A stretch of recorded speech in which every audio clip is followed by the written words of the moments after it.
सुप्रभातम। प्रिय विद्यार्थियों, आप सभी का तिङन्त प्रकरण की कक्षा में स्वागत है। जैसा कि आप जानते हैं, कोटा विश्वविद्यालय के बीए अंतिम वर्ष के प्रश्न पत्र द्वितीय में तिङन्त प्रकरण को रखा गया है। तिङन्त प्रकरण की हमने कई कक्षाएं ली है, जिनमें हमने भू धातु के पांचों लकार के बारे में पढ़ा, अध धातु के पांचों लकार के बारे में पढ़ा और हु धातु के बारे में भी हमने पढ़ा। तो आज हम सभी एक नया गण पढ़ना प्रारंभ करेंगे। उस गण का नाम है रुधादि गण। तो रुधादि गण है, मैंने जैसे कहा कि गण धातुओं के समूह को गण कहा जाता है, कि भवादि गण में प्रारंभिक धातु है वो भू है, और उसके बाद में भू के बाद में सेव एद जितनी भी धातुएं आती है, तो उस पूरे गण को कहा जाता है भवादि गण। और उसके बाद में अदादि गण पढ़ा। अदादि गण में भी अद आदि धातुएं होती है। तो रुधादि जो गण है वह भी रुद्ध प्लस आदि शब्द से मिलकर बना है। इसका अभिप्राय यह होता है कि इस गण की प्रारंभिक धातु रुद्ध है और उसके अतिरिक्त भी बहुत सारी धातुएं इसमें हैं। हम पढ़ेंगे, पहले हम लट लकार के बारे में पढ़ेंगे। जैसा कि मैंने आपको बताया कि रूप सिद्धियों के प्रसंग में पहला कार्य होता है लकार विधायक करने वाला सूत्र। लट लकार है तो वर्तमानी लट होता है, सामान्य सी बात है। उसके बाद में सार्वधातुक लकार 4 है, लट लकार, लोट लकार, लंग लकार और विधिलिंग लकार। ठीक है, इन चारों लकारों में तिंगशित सार्वधातुकम सूत्र से सार्वधातुक संज्ञा कर्तरी शब्द से हमें शब्द का आगम करना है। यह कार्य तो हम प्रत्येक लट लकार में करते आए हैं। चलो आज हम देखेंगे रुद्ध धातु के बारे में, क्या अर्थ होता है उसका, और लट लकार में उनके कितने रूप बनते हैं। अस्तु देखिएगा, आपके सामने यह है, सबसे पहले रुधादि प्रकरण है। ये जो रुधादि में रुद्ध धातु है वो मूल, उसमें मूल धातु है रुधिर। क्या है? रुधिर आवरणे रोकने के अर्थ में। जैसे भू धातु का अर्थ सत्ता होता था ना, अध धातु का अर्थ भक्षण होता था ना, भू धातु का अर्थ दान और अदन हो रहा था, वैसे ही रुधिर धातु का अर्थ होता है आवरण या रोकने के अर्थ में। कोई किसी को रोकता है तो वहां पे रुधिर धातु का प्रयोग किया जाता है। अब देखो रुधिर है ना, यहाँ पे रुद्ध प्लस इर, रुधिर जो धातु है मूल धातु वो 2 शब्दों से मिलकर बनती है, रुद्ध प्लस इर। अब देखो एक सूत्र है, सूत्र का नाम क्या है? वार्तिक है, इर इत संज्ञा वाच्या। उस वार्तिक से ये जो इर है ना, इसकी इत संज्ञा हो जाएगी तस्य लोप ऐसे लोप। तो कुल मिलाकर बात है रुद्ध अवशिष्यते, रुद्ध ही बचेगा। देखो क्या शेष रहेगा? रुद्ध, क्योंकि हमने इर था ना, रुधिर में जो इर मिला हुआ था ना, उसकी इत संज्ञा हमने इर इत संज्ञा वाच्या, इस वार्तिक से हमने इत संज्ञा कर दी थी, तस्य लोप ऐसे लोप कर दिया था। अस्तु रुद्ध बचेगा। अब देखिएगा क्या है, रुद्ध धातु है वो उभयपदी धातु है। उभयपदी धातु कहने का अभिप्राय यह हो जाता है कि यह धातु परस्मय पद में भी चलती है, आत्मने पद में भी चलती है। समझ में आ गया? अनिट धातु, अनिट का अभिप्राय यह होता है, इसमें इट का आगम हम नहीं करेंगे। चलो यह तो हुआ धातु का परिचय। अब देखते हैं, अब हमारा एक नया सूत्र आएगा, इस सूत्र को हम अच्छे से समझेंगे। सूत्र का नाम है रुधादिभ्यः श्नम नामक सूत्र है। ठीक है, सूत्र का पदच्छेद करते हैं। रुधादिभ्यः, यह जो पद है इसमें रुद्ध आदिभ्य ऐसा इसका पदच्छेद होता है। तो कहने का अभिप्राय यह हो गया कि रुधादि गण में पढ़ी गई जितनी धातुएं हैं उन धातुओं में श्नम कौन सा प्रत्यय होता है? श्नम में लिख देता हूं यहाँ पे। अब देखो यह प्रत्यय करता है, श्नम प्रत्यय करता है। श्नम में आपको पता है ना, मैं की इत संज्ञा जहां पे हलंत होता है वहां पे हलंत्यम सूत्र से इत संज्ञा तस्य लोप से लोप। ये जो शय है, तालव्य जो शय है, एक सूत्र पढ़ा था ना, लशक व तद्धिते, उस सूत्र से शय की इत संज्ञा तस्य लोप से लोप। क्या शेष रहेगा? न शेष रहेगा। यह तो बात हमने सूत्र से समझी है, ठीक है। अब इस सूत्र का अर्थ हम देखते हैं।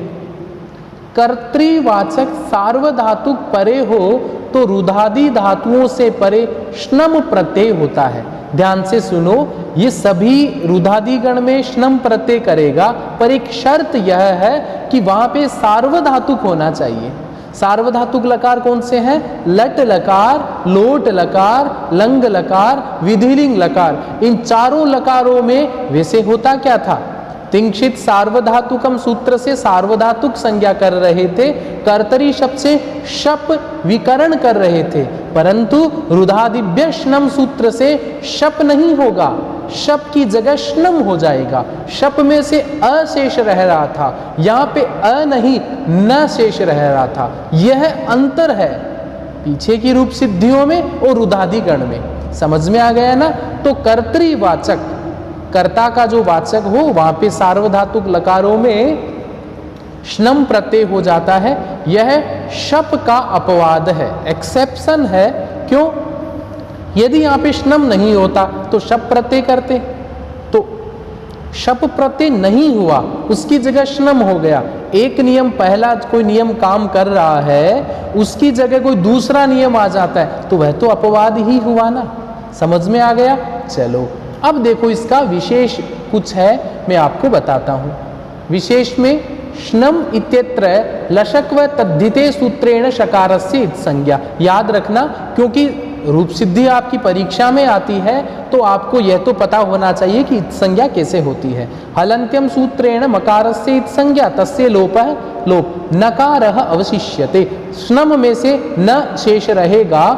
अब देखो एक आपको बहुत अच्छी बात बताता हूं, पूरे व्याकरण शास्त्र में आपके काम आने वाली है। क्या है?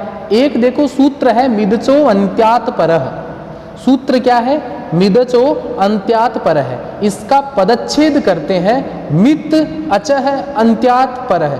मित का अभिप्राय होता है जहां पे म की इत संज्ञा हो रखी है। यदि कहीं पे म की इत संज्ञा हो रखी हो, अचः अन्त्यात पर है, तो वहां पे अच के बाद में आपको वो प्रत्यय या आगम आपको करना है। समझ में आ गया? चलो देखो यही बात है ना। अब यहां मैं की इत संज्ञा होने के कारण श्नम में देखो, ये जो श्नम है ना, श्नम में मैं की इत संज्ञा हो गई थी ना, और जहां पे मैं की इत संज्ञा होती है वहां पे मिदचो अन्त्यात पर सूत्र लगेगा। तो वो क्या कहेगा? श्नम में मैं की इत संज्ञा होने के कारण अंत्य अच के बाद श्नम होगा। चलो अब मैं आपको बता देता हूं कि अंत्य अच क्या है। रुद्ध का मैं टुकड़े करके लिखता हूं, र उ ध, ऐसे ही तो बनता ना रुद्ध, ठीक है। अब यहां पे हमें क्या करना है? श्नम प्रत्यय करना है। चलो नियम क्या था? अंत्य अच के बाद में लास्ट वाला जो वोविल, लास्ट वाला जो स्वर है, उसके बाद में हमें क्या करना है? श्नम प्रत्यय करना है। अब देखो लास्ट में तो ध है, तो ये हलंत है। अब ये देखो क्या है? ऊ है ना, वो स्वर है। ऊ के बाद में क्या होगा? नुम का, श्नम का आगम होगा। तो क्या बनेगा? र ऊ, और ऊ के जस्ट बाद में श्नम का न आ जाएगा। तो क्या बनेगा? देखो मैं आपको बना के बता देता हूं। रू न आ गया बीच में और ध आ गया यहाँ पे। आपके समझ में आ गया ना? ये बात आप ध्यान रखोगे, क्योंकि मिदचो अन्त्यात पर है, एक पारिभाषिक सूत्र है, वह यही काम करता है। चलो आगे। अब देखो आपको मैं उदाहरण बताऊंगा कि ये सूत्र कैसे लगेगा। जैसे रुद्र धातु में लकार आदि करेंगे, तिप प्रत्यय करेंगे, तो यहाँ श्नम प्रत्यय हो जाएगा, क्योंकि रुधादिगण है ना, इसलिए रुधादिभ्य श्नम सूत्र से श्नम प्रत्यय हो जाएगा और रुकार के उकार के बाद होगा। ये मैंने आपको बता दिया। तो क्या बनेगा?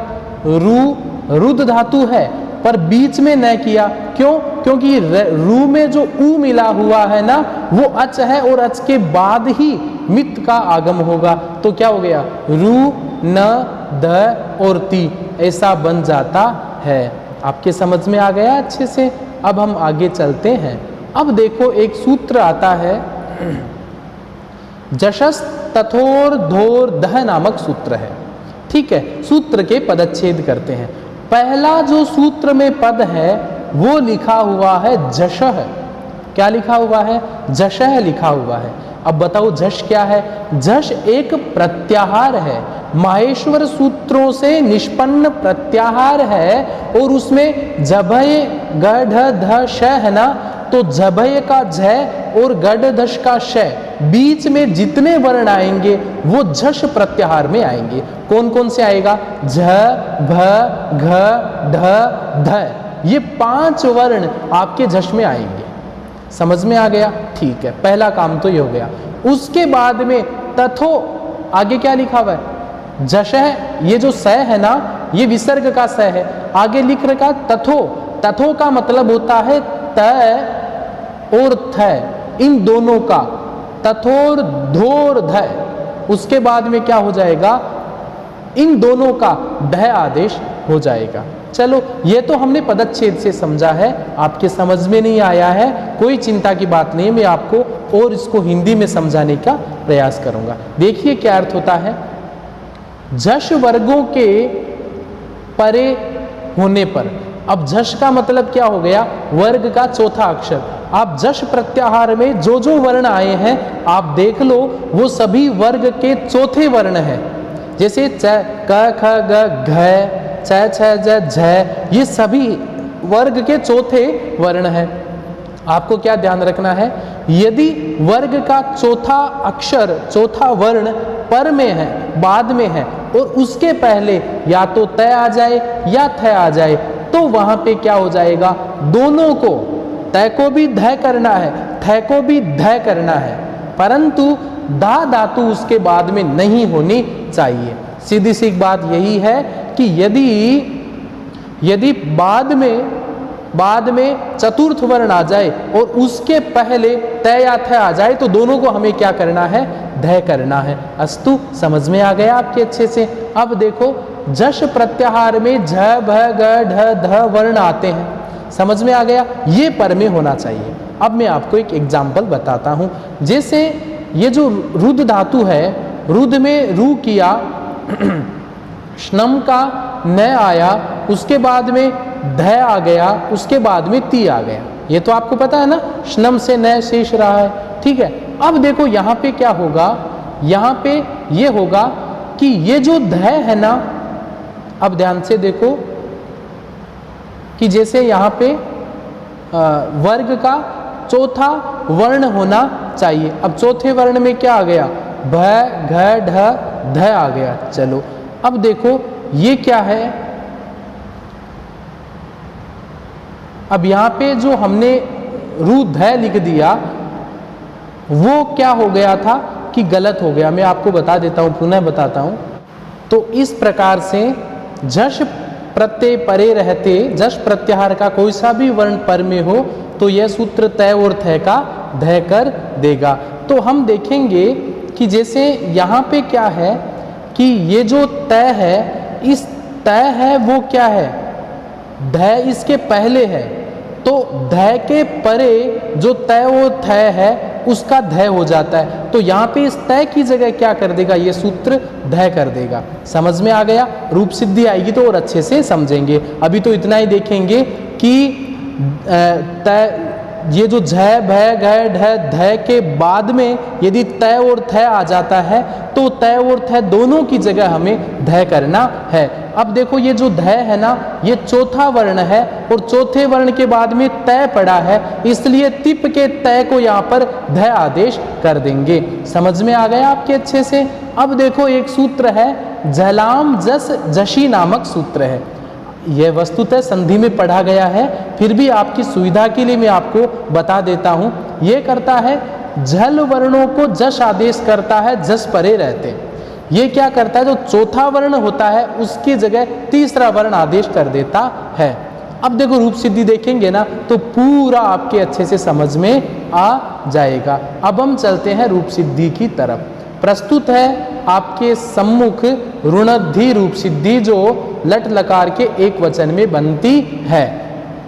रुधिर आवरणे मूल धातु है जिसका अर्थ होता है रोकना। जैसे भूसत्ता होती है वैसे रुधिर आवरणे रोकने के अर्थ में इसका प्रयोग किया जाता है। यहाँ पे इर इत संज्ञा वाच्या, इस वार्तिक के द्वारा इर की इत संज्ञा हो गई, तस्य लोप से लोप हो गया, रुध अवशिष्यते, रुध बच गया। यहाँ तक कोई भी समस्या नहीं है आपके। फिर वही काम करेंगे, वर्तमाने लट सूत्र से लट लकार करेंगे, रुद्ध प्लस लट, यह स्थिति आ जाएगी। फिर तिप तस जी सूत्र से यहाँ पर तिप प्रत्यय करेंगे तो क्या स्थिति आएगी, रुद्ध प्लस तिप। यहाँ तक कोई दिक्कत नहीं है ना आपके। चलो आगे देखते हैं। आगे हलंत्यम सूत्र है ना, वो तिप में पै की संज्ञा कर देगा, तस्य लोप ऐसे लोप, रुद्ध प्लस ति शेष रह गया।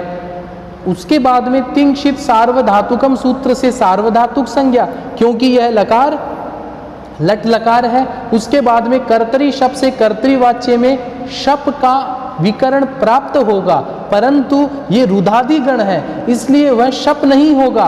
रुधादिभ्यश्नम इति सूत्रेण श्नम प्रत्यय कृते, उस शप के अपवाद स्वरूप यहाँ पे श्नम प्रत्यय हो जाएगा।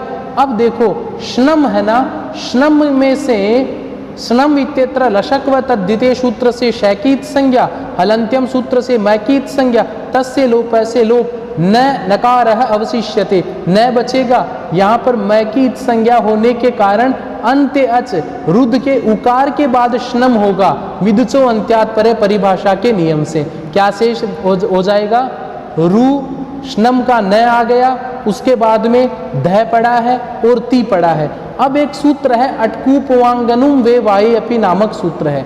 ये क्या बोलता है, अट ए ई उरिंद्री ए ओ आई ओ हय व में से कोई सा अक्षर आ जाए तो वहां पे उसके बाद में न का हण हो जाएगा। तो यहाँ पे र है ना, इसलिए अटकूपवांगनुम वे वाये सूत्र से न का हण हो गया।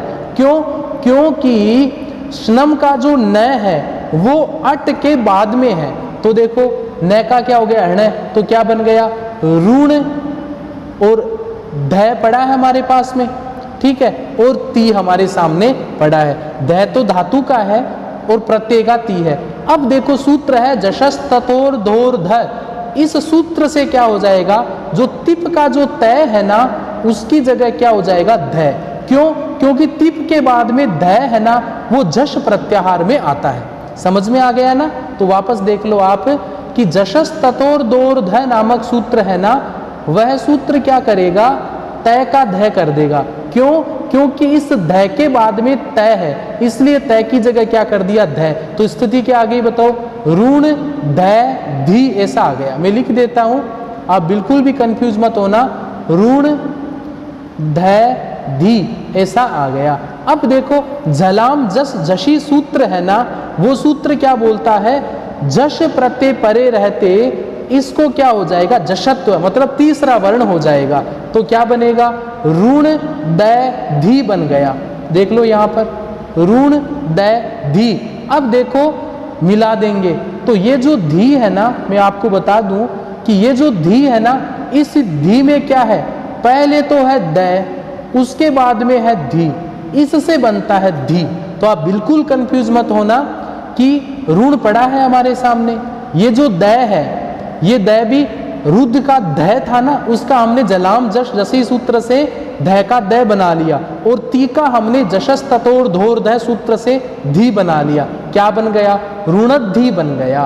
क्या बन गया, ऋणद्धि। इसका वाक्य प्रयोग कैसे होगा, जैसे माता शिशु को रोकती है तो क्या बनेगा, माता शिशुम ऋणद्धि।